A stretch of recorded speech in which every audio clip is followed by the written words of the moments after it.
Hello and আসসালামু আলাইকুম। আজকের ভিডিওতে আমরা দেখাবো কিভাবে ফেসবুকের খারাপ কন্টেন্টগুলো কিভাবে আমরা ব্লক করে দিব যেন আর না আসে, ভিডিওগুলো আমাদের সামনে যেন আর না আসে। আর ভিডিও শুরু করার আগে বলবো, যারা আমাদের চ্যানেলটি সাবস্ক্রাইব করেন না তাদেরকে সাবস্ক্রাইব করে রাখুন এবং ভিডিওটা সম্পূর্ণ দেখার অনুরোধ রইল। তো চলুন শুরু করা যাক। তো প্রথমে আমরা চলো ফেসবুক অ্যাপ্লিকেশনের মধ্যে আমরা এখানে টাইপ করব। এখানে টাইপ করার পর আমাদের ফেসবুকটা ওপেন হয়ে গেছে। এখান থেকে আমরা এখানে টাইপ করব। এখান থেকে আমরা একটু উপরে চলে যাব। এখান থেকে আমরা সেটিংস এন্ড প্রাইভেসির উপর ট্যাপ করব। এখানে ট্যাপ করার পর এখান থেকে লেখা আছে সেটিংস, আমরা এই অপশনের মধ্যে ট্যাপ করব। এখানে দেখেন আমাদের সেটিংসটা ওপেন হয়ে গেছে। এখান থেকে সব সেটিংসগুলো শো করতেছে। তো আমরা একটু নিচে চলে যাব। এখান থেকে আমরা এখানে ট্যাপ করব।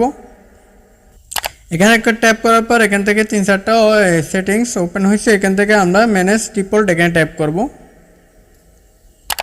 এখানে ট্যাপ করার পর এখানে দেখেন একটা অপশন আছে সেনসিটিভ কন্টেন্ট, আমরা ব্লক করার জন্য আমরা এখানে ট্যাপ করব সেনসিটিভ কন্টেন্টের উপর ট্যাপ করব। তো ট্যাপ করার পর এখান থেকে সবার ডিফল্ট আকারে থাকবে, যার কারণে এখানে ভিডিওগুলো শো করতেছে। তো কি করব, আমরা এখানে ট্যাপ করে দিব শো লেস, এখানে ট্যাপ করব।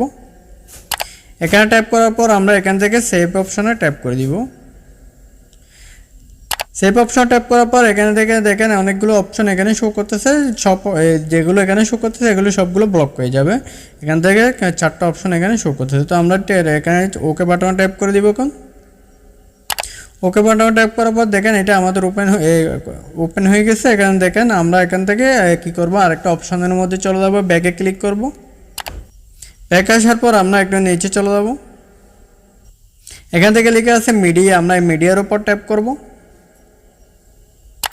মিডিয়ার উপর ট্যাপ করার পর দেখেন এখানে লেখা আছে অটো প্লে, এখানে on mobile data and wifi এখানে লেখা আছে। তো এখান থেকে আমরা কি করব, এটা ব্লক করে দেব। অটো প্লেটা যেন না হয় এই জন্য আমরা কি করে দেবো, এটা বন্ধ করে দেবো। বন্ধ করে দেওয়ার জন্য আমরা কি করবো, নেভার অটো প্লে ভিডিও এখানে ট্যাপ করে দেব। এখানে ট্যাপ করে দেওয়ার পর দেখেন আমাদের এটা ওপেন হয়ে গেছে।